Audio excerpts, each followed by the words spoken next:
चलिए हम सब अभी तक के जो सवाल पढ़ रहे थे 1.2 चैप्टर का, है ना। हमने कल तक अभी तक सवाल देखा 4 तक। आइए सवाल देखते हैं 5। सवाल 5 क्या कहता है ना। कहता है कि जांच कीजिए कि क्या किसी प्राकृत संख्या n के लिए, है ना, संख्या 6 के पावर n अंक 0 पर समाप्त हो सकती है। ठीक है, यानी आपको क्या करना है, जांच करना है कि क्या किसी प्राकृत संख्या जो n संख्या है, क्या, है ना, संख्या 6 के पावर n अंक 0 पर समाप्त हो सकती है या नहीं। तो सुनिए, यानी कहने का मतलब क्या है ना, कि आपको कोई संख्या एक दिया हुआ है 6 के पावर n, ठीक है जी। तो बोलता है क्या कि यदि हम 6 पर, है ना, कोई पावर n कर दें तो क्या ये संख्या 0 पर समाप्त होगा।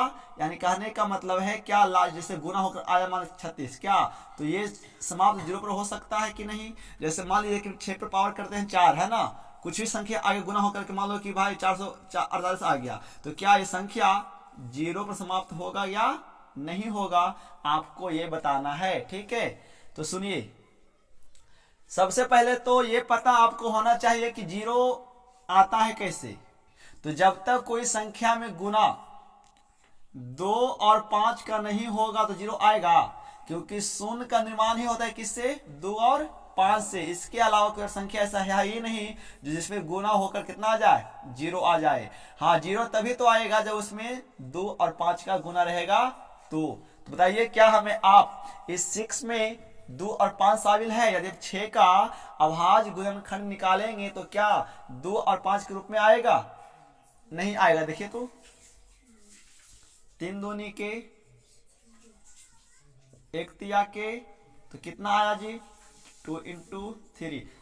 2 तो आया लेकिन 5 आया है, नहीं आया है। इसका मतलब क्या होगा, यदि हम 6 के पावर कुछ भी कर दें, जैसे पावर 2 कर दें, 6 के पावर 3 कर दें, या 6 के पावर 4 कर दें, या 6 के पावर 5 कर दें, या 6 के पावर 6 कर देना, फिर भी, है ना, जब गुना करेंगे तो इसका कोई भी संख्या क्या होगा, शून्य पर समाप्त नहीं होगा। अच्छा देखिए, 6 के पावर 2 कितना होता है, 36। तो क्या ये समाप्त हो रहा है 0 पर, लास्ट में कितना आ रहा है, 6 आ रहा है, तो नहीं हो सकता। 6 का घन कितना है, 216। तो देखिए तो क्या शुरू आ रहा है, क्या ये संख्या शून्य पर समाप्त हो रहा है, इस प्रकार से नहीं हो रहा है। इसका मतलब से क्या कर सकते हैं कि यदि 6 के पावर, है ना, n कर दिया जाए तो वह संख्या क्या होगा, शून्य पर समाप्त नहीं हो सकता है, क्योंकि शून्य होने के लिए आपको क्या चाहिए, 2 और 5 का गुना चाहिए। इसमें खाली केवल क्या है, 2 है लेकिन 5 नहीं है। तो क्या बताइए, यदि हम 6 के पावर कोई भी पावर कर दें, पावर के रूप में कोई संख्या दे दें, तो क्या ये संख्या शून्य पर समाप्त होगा कि नहीं होगा, नहीं होगा, है ना। तो लिख दीजिए बस, और क्या लिखिए, सिर्फ लिख दीजिए क्या, है ना, सिर्फ लिख दीजिए, लिख दीजिए क्या, है ना, कि शून्य 2 और 5 का अभाज्य गुणनखंड है ना। इसीलिए 6 के पावर n शून्य पर, है ना, शून्य पर समाप्त नहीं हो सकता है ना, क्योंकि 0 के लिए क्या चाहिए, 2 और 5 चाहिए ना। और यहाँ पर 6 के पावर n है, 6 का अभाज्य गुणनखंड क्या आ रहा है, 2 और 3 आ रहा है, तो कहाँ आ पाएगा, 0 नहीं आ पाएगा। यानी लिखिए, है ना, कि शून्य 2 और 5 का गुणज है ना, इसीलिए 6 का अभाज्य गुणनखंड 2 और 5 के रूप में नहीं होता है। इसीलिए 6 के पावर n, है ना, 6 के पावर n क्या होगा, 0 पर समाप्त नहीं हो सकता है। बस आपको ये लिख देना है, ठीक है, लिखिए उतना। देखिए ध्यान से, है ना, 5 के बाद हम सब सवाल 6 समझते हैं। सवाल 6 क्या कहता है, कहता है जांच, है ना, व्याख्या करें, है ना, व्याख्या करें कि 7 इंटू 11 इंटू 13 प्लस 13, और 2 चीज दिया हुआ है ना, 7 इंटू 6 इंटू 5, 5 इंटू 4 इंटू 3 +5, है ना, +5 भाज्य संख्या है ना। भाज्य संख्या क्यों है, आपको ये बताना है कि इतना भाज्य है, मतलब प्रश्न कह रहा है भाज्य है तो भाज्य क्यों है, ये कह रहा है भाज्य है तो भाज्य क्यों है, आपको ये साबित करना है। अच्छा, पहले आप हमें एक बात बताइए कि हम सब अभाज्य गुणनखंड के रूप में, बताइए ना, किसको लिखते हैं, पता है आपको? अभाज्य जब गुणनखंड निकालते हैं, वो अभाज्य गुणनखंड हम सब कौन संख्या को निकाल सकते हैं, भाज्य वाले को क्या भाज्य वाले को? भाज्य वाले को। हम सब कभी देखिए 21 भी आपका क्या है, भाज्य है। तो आप ना इस भाज्य संख्या को ही केवल अभाज्य गुणनखंड रूप में निकाल सकते हैं। कैसे, देखिए 7 के 21, है ना, और 1 सते के तो कितना, 21 बराबर 3 × 7। यानी हम क्या कह सकते हैं ना कि भाज्य संख्या को ही ना अभाज्य गुणनखंड रूप में लिख सकते हैं। क्या, यदि आपको कोई एक अभाज्य संख्या दे दे, मान लीजिए कि कोई एक यहाँ एक क्या है, एक अभाज्य संख्या है, और कोई इसको बोले कि भाई इसको आप अभाज्य गुणनखंड के रूप में लिखिएगा, तो लिख दीजिएगा। देखिए तो 31 को कैसे लिखेंगे, कितना आएगा, उतना ही आ जाएगा जी, या इतना ही आ जाता है। तो क्या एक अभाज्य संख्या है? नहीं है। यानी आप किसी भी अभाज्य संख्या को अभाज्य गुणनखंड रूप में नहीं लिख सकते हैं। हाँ, आप भाज्य संख्या को क्या कर सकते हैं, अभाज्य गुणनखंड के रूप में लिख सकते हैं। तो हम सब कहेंगे क्या, याद रखेंगे, है ना। कोई पूछा आपसे, बताइए कि अभाज्य गुणनखंड, है ना, किस संख्या का लिखा जाता है, तो भाज्य संख्या का ही केवल हम सब अभाज्य गुणनखंड निकाल सकते हैं, लेकिन अभाज्य संख्या का अभाज्य गुणनखंड नहीं निकल सकता। ठीक है, तो आपको बोला कि 7 × 11 × 13 + 13 एक भाज्य संख्या है, लेकिन भाज्य संख्या क्यों है वो साबित करना है। फिर यहाँ 7 × 6 × 5 × 4 × 3 × 2 × 1 + 5 एक भाज्य है, तो भाज्य क्यों है उसके बारे में। तो देखिए भाज्य क्यों है भाई, देखा जाए। हाँ जी, ठीक है, चलिए तो देखिए, तो पहले इससे आते हैं। इसमें दो भाग में है ना। अब देखिए तो यहाँ 13 है और यहाँ भी 13 है, तो हम सब 13 को कॉमन कर सकते हैं, क्योंकि अलग चीज है ना, और ये अलग है। देखिए प्लस के मतलब प्लस है तो इतना इस साइड में अलग है, इतना इस साइड में अलग है, तो 13 इसमें भी है। देखो इस पढ़ते थे ऐसे करके, तो सब कॉमन नहीं करते थे कि दो कॉमन होगा, तो 2 कॉमन तो क्या बचेगा, 3 + 2 बचेगा, है ना। तो 2 इसमें भी है, 2 इसमें भी है, दो अलग चीज है।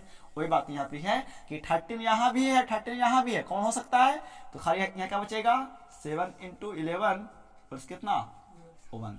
अच्छा जी, तो 13 और इंटू 77 और प्लस कितना जी, 1।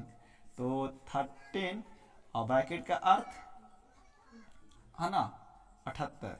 आप 78 को कैसे तोड़ेंगे, देखिए तो आप 78 को कैसे तोड़ सकते हैं,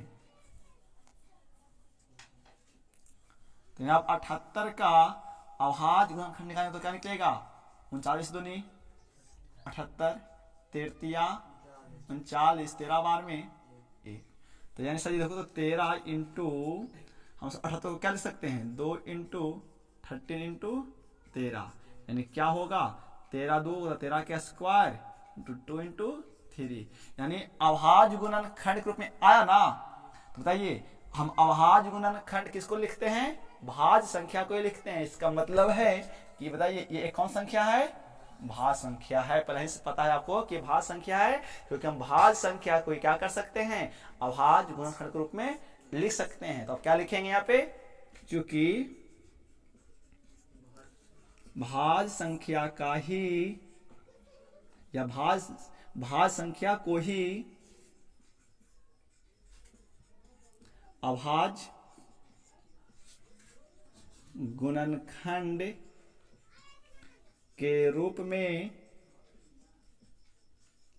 लिखा जा सकता है ना, जा सकता है। इसीलिए कितना, 7 × 11 × 13 + 15 एक कौन संख्या है? एक भाज्य संख्या है ना, एक भाज्य संख्या है। आइए इसको देख लेते हैं क्या कि ये भी भाज्य है, तो भाज्य क्यों है भाई? तो देखिए तो इतना अलग, तो 5 इसमें भी है और 5 इसमें भी है, तो 5 कौन होगा? तो ये क्या बचेगा खाली 7 into 6 into 4 into 3 into 2 into 1 और प्लस का प्लस 5 यहाँ कॉमन है ना, ये क्या बचेगा 1। तो 5 इंटू कितना को गुना आएगा? 2 एकम 2, 2 तिया के 6, 6 चौके 24 और 42। तब 42 और 24 करेंगे तो कितना आएगा? 2 चौके 8, 4 चौके 16, 2 दूनी के 4, 4 दूनी के 8, 8 6 4 10 और 1 10। कितना आएगा जी? 10 और 8 और प्लस 1 कितना आएगा? 5 ब्रैकेट का अर्थ गुना 9। तो ये भाज्य है, क्या भाज्य है पता है आपको? देखिए भाज्य होना चाहिए था, ये भाज्य संख्या है। तो ये इसको टूटेगा कितना बार में? 3 बार में। देखिए कितना टूटता है, 3 तिया के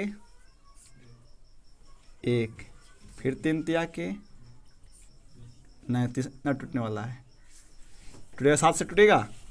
हाँ 7 से टूटना चाहिए ये वाला, देखो ना ये कर कैसे भी।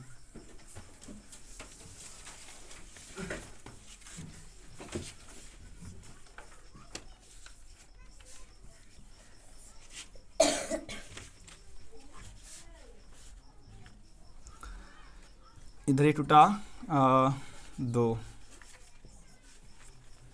इस 7 से नहीं टूटेगा।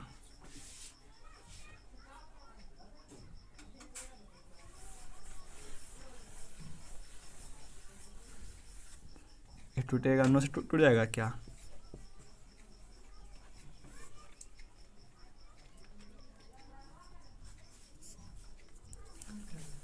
नौ से भी न टूटेगा। 13 से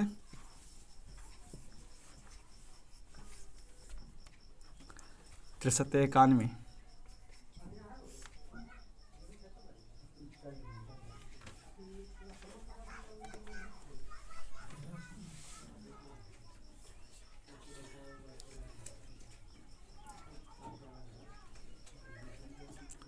ये टूटेगा, ये टूट सकता है, ये टूटनी चाहिए इसको।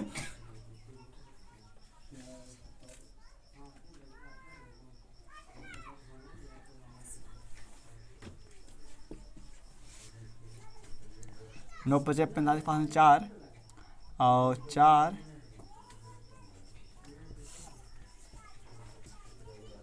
अब देखिए तो टूटने वाला है।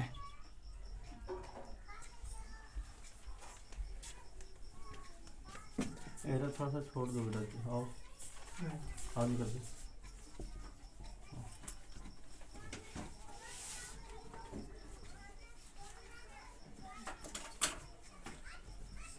वो निकाल लो, तुमको टाइम लगेगा।